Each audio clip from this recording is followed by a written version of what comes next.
ही स्वराज्य स्थापनेची तयारी आहे। जिजाऊंच्या मनाचा जो संकल्प आहे तो पूर्ण करण्यासाठी आपल्या भावासाठी पार्श्वभूमी तयार करणारी ही महामाता या माती जन्मली आहे।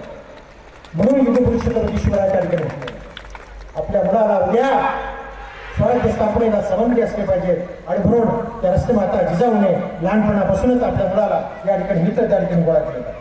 त्या 12 भागात ही सगळी मावळं त्यांनी त्या ठिकाणी गोळा केली आहे। आपणही माणसं कमवतो, मग यावरून काय उदाहरण घेता येईल?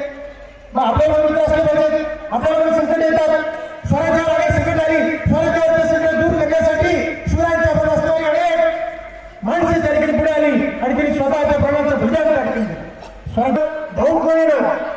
भाऊकी बरोबर आपलं जमत नाही, मी तुम्हाला भाऊकीचं उदाहरण सांगितलं, परंतु जमून घ्या, मित्र सुद्धा त्या ठिकाणी असले पाहिजे। आणि म्हणून संकट काळी मित्र धावून येतो की आजचा काळ हे इतिहासावर आपल्याला शिकायचं। शिवचरित्र का वाचायचं, शिवचरित्र का शिकायचं, शिवजयंती का साजरी करायचं, तर शिवचरित्रामधून हा विचार आपण घेतला पाहिजे। ते मित्र त्या ठिकाणी कमवलं, जिजाऊने ते मित्र त्या ठिकाणी त्यांनी दिले, आपल्या मुलाला त्या ठिकाणी मिळवून दिले।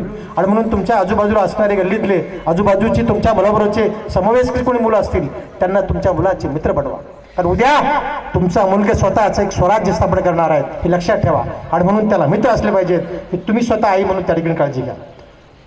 आणि म्हणून जिजाऊ म्हणून शहाजीराजे म्हणून तुमचं काय काम आहे? तुमचं पण त्यांना मार्गदर्शनाचं काम आहे। मुलाला चापटा म्हणून जमत नाही, मुलाला रागवून त्या ठिकाणी जमत नाही, खरं म्हणजे शिवराय जन्माला काय येत नाही, आपणच संस्कार करत नाही। शिवराय जन्माला येतात पण संस्कार कमी पडतो, जिजाऊचा संस्कार नाही, शहाजीराजांचा संस्कार नाही।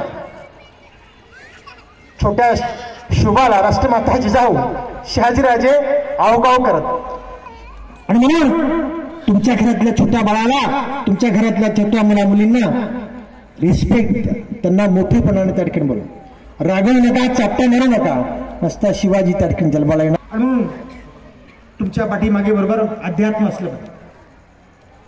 तुम्ही अध्यात्माची जोड तुम्हाला जर असेल तर तुमच्या विचाराला त्या ठिकाणी महत्व प्राप्त होतं। म्हणून एक दिवस राष्ट्रमाता जिजाऊ असं म्हणाल्या, घे राजा तुम्ही एकदा देऊला जाऊन या, तुकोबांची